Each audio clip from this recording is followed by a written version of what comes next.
जय हिंद दोस्तों। हमारे चैनल चंपारण मैथ क्लासेस में आपका स्वागत है। दोस्तों आज के वीडियो में हम क्लास 10th के मैथ का प्रश्नावली 1.1 का क्वेश्चन को कवर करेंगे। दोस्तों ये क्वेश्चन एग्जाम के लिए बहुत ही इम्पोर्टेंट है। यह बिहार और यूपी बोर्ड में हर साल पूछे जाने वाला बहुत ही महत्वपूर्ण क्वेश्चन है। तो चलिए दोस्तों हम क्वेश्चन की तरफ चलते हैं। तो क्वेश्चन हमारा बोल रहा है निम्नलिखित संख्याओं का एचसीएफ ज्ञात करना है। यानी हमें पता चल गया कि क्या करना है, तो हमें एचसीएफ निकालना है। निम्नलिखित संख्याओं का एचसीएफ ज्ञात करने के लिए यूक्लिड विभाजन एल्गोरिथम का प्रयोग करना है। यानी हमें एचसीएफ निकालना है, लेकिन किस रास्ते से निकालना है, तो यूक्लिड विभाजन एल्गोरिथम का प्रयोग करके निकालना है। तो आइए दोस्तों हम जानते हैं कि यूक्लिड विभाजन एल्गोरिथम आखिर होता क्या है। तो चलिए मैं आपको बताता हूँ यूक्लिड विभाजन एल्गोरिथम क्या होता है। यूक्लिड विभाजन के कुछ कथन होते हैं, तो उस कथन को हम इस पर देख सकते हैं। यूक्लिड का कथन a बराबर b q plus r comma 0 से बड़ा या बराबर आर, आर से बड़ा बी, ये जो है ना, ये यूक्लिड का ये शर्त है। ये यूक्लिड का शर्त है। यानी a बराबर बी क्यू प्लस आर, और इसमें एक शर्त है कि जो 0 से बड़ा या बराबर होना चाहिए आर, यानी जो ये आर है ये 0 के बराबर होना चाहिए या 0 से बड़ा होना चाहिए, और इस आर से बड़ा हमेशा ये बी होना चाहिए। यानी आर से हमेशा बड़ा ये बी होना चाहिए। दोस्तों इसे देखने के बाद आपको भाग का एक फार्मूला याद आता होगा, जो भाग जांच करने का फार्मूला आता है। फार्मूला होता है भाज्य बराबर भाजक गुने भागफल प्लस शेषफल। तो दोस्तों वो उसी मेथड पे बैठा, ये हमारा ए हो जाएगा भाज, और हमारा भाजक बी हो जाएगा, और क्यू हमारा भागफल हो जाएगा, और क्यू आर हमारा शेषफल हो जाएगा। तो दोस्तों इसी मेथड पे बैठता है। तो मैं यूक्लिड विभाजन एल्गोरिथम को बनाने के लिए हमें ए बी क्यू और आर हमें चारों चाहिए। तो दोस्तों अब चलिए हम एक आपको थीम समझाते हैं।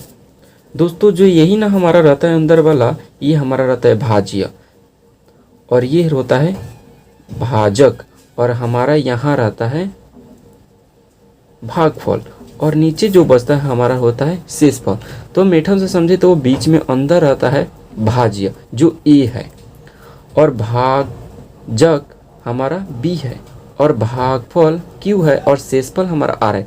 तो इस अनुसार से हम क्वेश्चन में चले तो हमें यहाँ पता चल जाता है कि हमारा ए कौन सा है, यानी जो सबसे बड़ा रहता है वही सबसे भाजक होता है।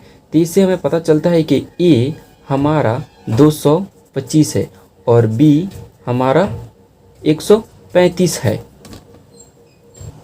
इसके बाद दोस्तों हम इसमें दर्शाएंगे कि इसमें बड़ा कौन है। तो इसमें बड़ा हमारा ए है और छोटा बी है। तो ए जो बड़ा है उसकी तरफ मुंह खुला रहता है। अब हम क्वेश्चन को सॉल्व कर रहे हैं, तब लिखेंगे यहाँ यूक्लिड विधि से। हम शॉर्ट फॉर्म में लिखेंगे यूक्लिड विधि से। तो यूक्लिड का सूत्र होता है ए बराबर बी क्यू प्लस आर। ए बराबर बी क्यू प्लस आर। तो हमें ए तो पता है, बी पता है, लेकिन क्यू आर नहीं पता है। तो इसके लिए हम एक रफ करेंगे यहाँ, रफ, और हम इसको भाग विधि के द्वारा बनाएंगे, एचसीएफ निकालेंगे भाग विधि से। तो चलिए हम निकालते हैं। 225 हमारा अंदर चला गया, और 135 बाहर। एक मर्त में जाएगा 0, 9 और 1 कट जाएगा। ये हमारा 90 आया, और 135 फिर अंदर लेंगे। उसके बाद फिर 1 बार में जाएगा, उसके बाद हमारा 45 बच जाएगा। उसके बाद 90 आएगा अंदर, और 2 बार में 19 कट जाएगा। तो इससे तो हमें पता चल गया कि हमारा एचसीएफ ए 45 है, लेकिन यूक्लिड विधि के द्वारा इसे बताना है। दोस्तों ये शर्त आपको अभी समझ में नहीं आया होगा, बट आप क्वेश्चन को हम जब बनाएंगे तो ये शर्त आपको समझ में आ जाएंगे। तो चलिए हम क्वेश्चन को बनाते हैं। तो हमको फर्स्ट ग्राउंड में देखना है। ये फर्स्ट हो गया, तो फर्स्ट में हमारा ए है 225। ए हमारा हो गया 225 बराबर बी हमारा है 135।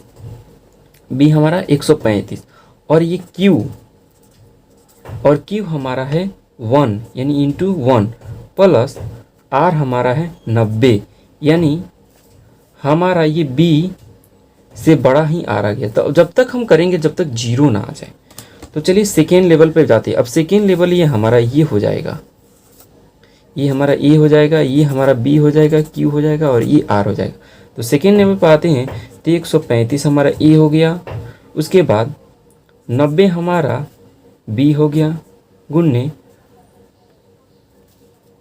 1 हमारा क्यू हो गया, प्लस उसके बाद 45 हमारा आर हो गया। फिर अब थर्ड लेवल पे आते हैं दोस्तों, तो 19 हो गया, उसके बाद 45 बी हो गया, गुने 2 प्लस हमारे ये जीरो यहाँ बच गया, तो अब आ गया जीरो।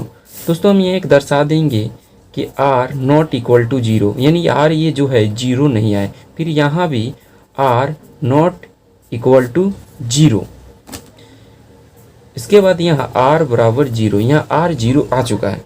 तो दोस्तों इसके बाद यह सिद्ध हो गया। अब लिखेंगे अतः 135 और 225 का HCF बराबर 45 आंसर।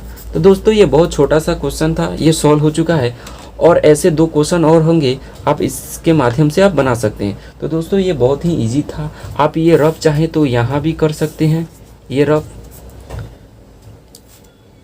तो ऐसे ही हमारे वीडियो को